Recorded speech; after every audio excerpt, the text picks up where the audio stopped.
Being sick sucks, but if you're feeling up to it, here's a few low energy moves you can do to start feeling better. Let's hit.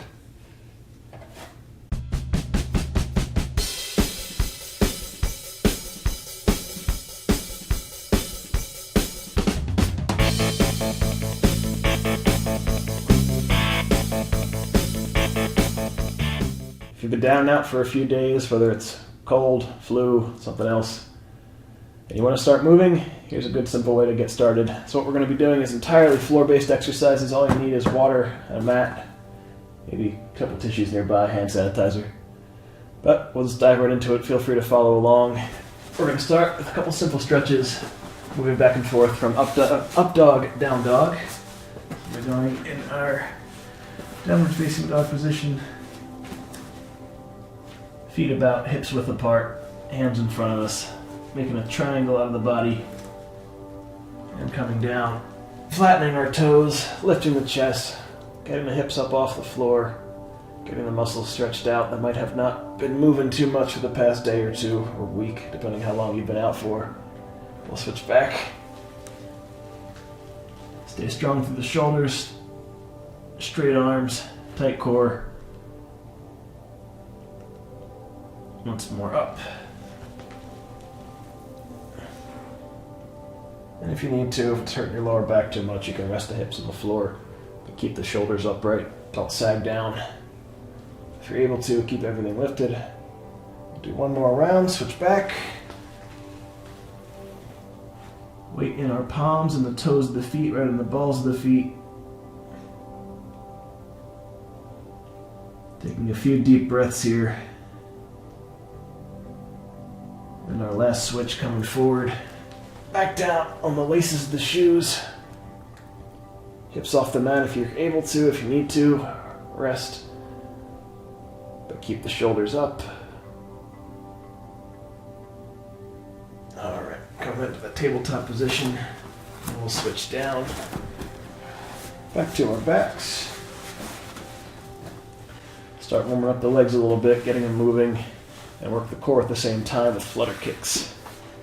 So we're laying flat in our back, hands either down by your side, or if you've got some lower back pain, you can actually hold them up underneath your hips here. And we're just going to kick up and down very lightly. You can hover your head, you can rest your head.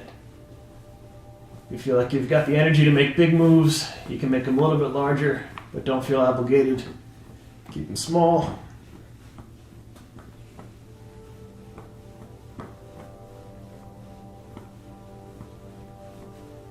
Keep the core tight here. Remember, if you're feeling lower back pain, keep those hands underneath the hips. You can prop them up a little bit. Try and raise the hips off the mat. We'll stay here for another 5 seconds or so.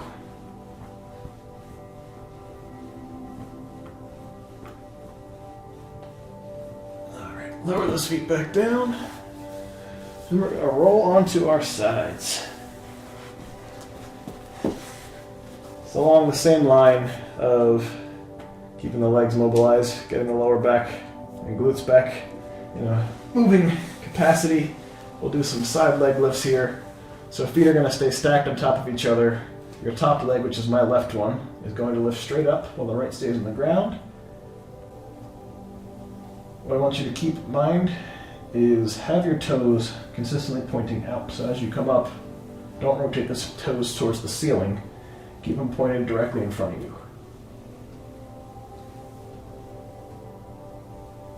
You can have your arms wherever's comfortable. You should feel this in the hips and the glutes, working the glute medius. I think this is 10, right? I got 10. Alright.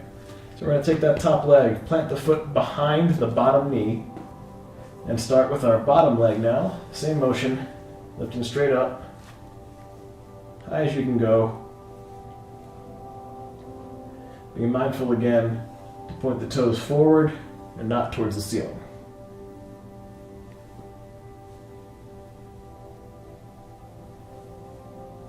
That 10? 10. All right. So we're going to roll over here, keep the same position, just face the other side. Same moves, different leg. So feet are stacked, toes facing forward, top leg going up. Again, being mindful to point the toes out and not rotating up as we go.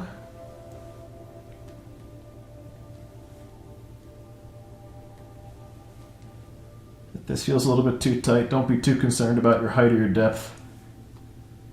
If you have to come up halfway, perfectly fine. This last one? Sure, I was not counting. Rely on you to count. Alright, placing that top leg back down on the ground, bending the knee behind the bottom leg, and lifting here with our bottom leg, pointing the toes out once again. Keep strong through the hips, lower down slowly, don't just drop.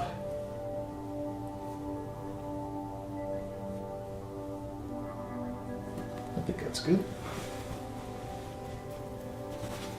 Alright, sitting up here, we're going to have our hands planted behind us and try and work our triceps and chest a little bit with some floor dips.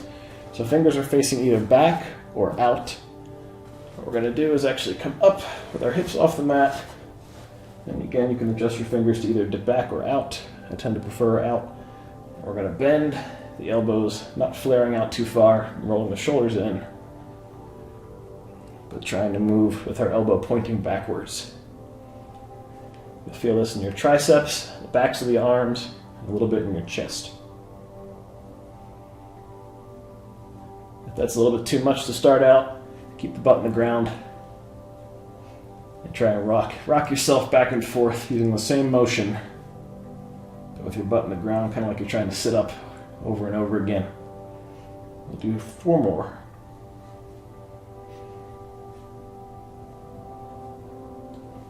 All right. Keep our current position.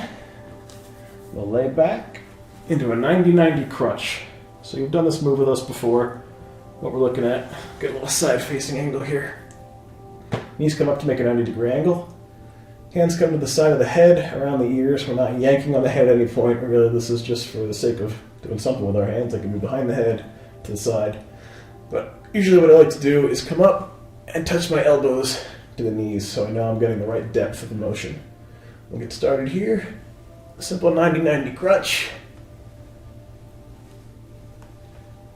If your goal is to touch elbow to knee, remember the motion is coming from the upper body, the chest. It's not bringing the knees into the elbows. Keep your legs where they are. Bring your upper body off the ground. If you can't reach, or if your elbows are somewhere else, have your goal be to get your shoulder blades off the ground. Roll up, get the shoulder blades up, have a nice controlled lower back down. Here for 5, 4, 3, 2, done.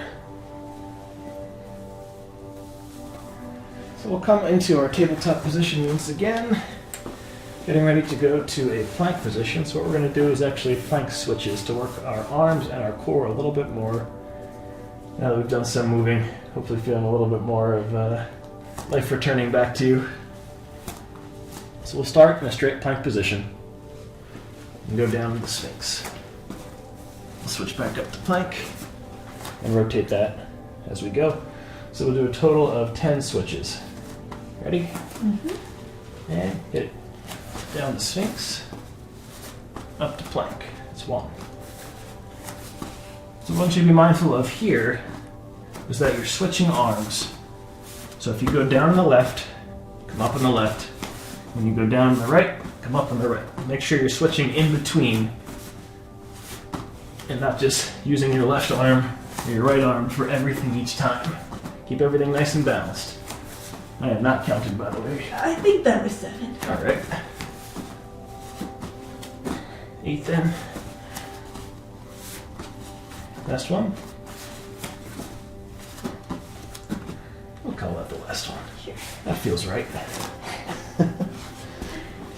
All right, so we've only got a few exercises left here. We'll come back on our backs, do some glute bridges. Again, activating some of the bigger muscles. Getting the blood flowing without going too crazy. A nice, simple way to get back into things. So our knees are bent here, feet are planted firmly on the ground. Your weight here is going to be driven from your heels, not your toes. So you can have your feet flat, you can have your feet up, just make sure your weight is directed to the correct spot on your foot. And we're just going to lift straight up so our bodies make a straight diagonal line. No overarching, no underarching. Come back down.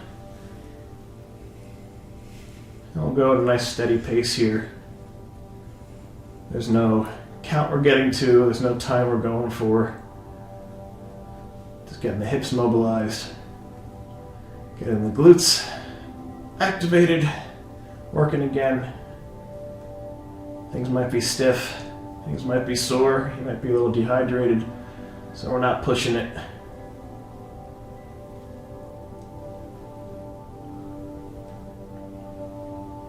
And if you need to at any point, go back down to the mat, take a rest. You're sick, you're recovering, there's no need to force it. We'll do 5 more.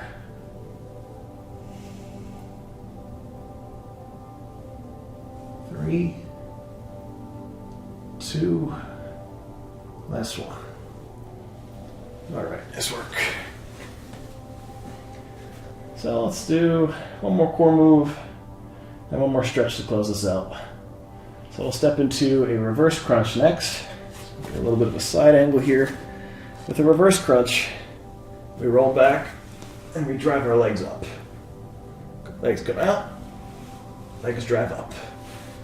Don't worry about your height. If all you can do is here and a little hip lift, perfectly fine. Again, remember, we're getting back into things, we're not forcing it. You can do a couple things with your hands here. They can be down and out by your sides. You can use them as a stabilization factor. I like to keep mine up by my head. You can support the neck. Whatever is most comfortable for you.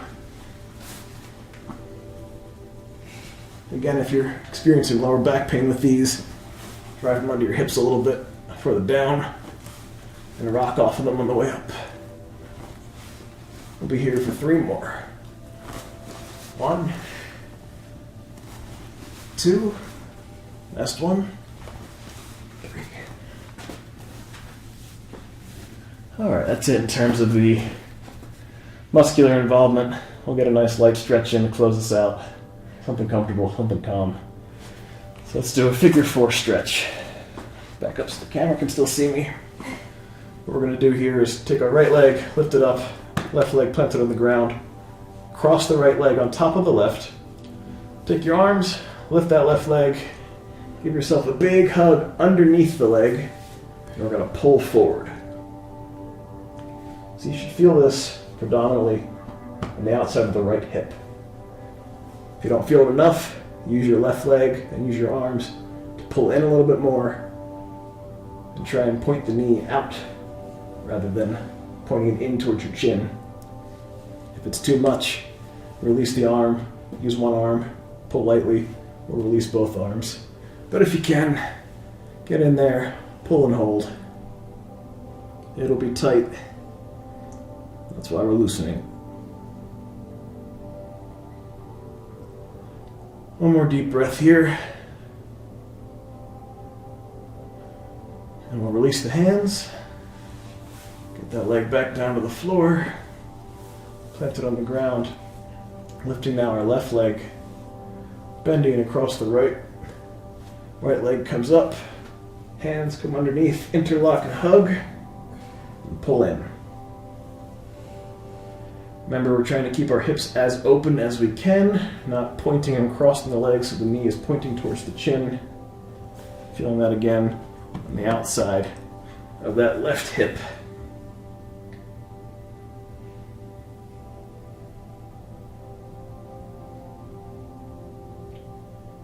We'll stay here for 2 more breaths.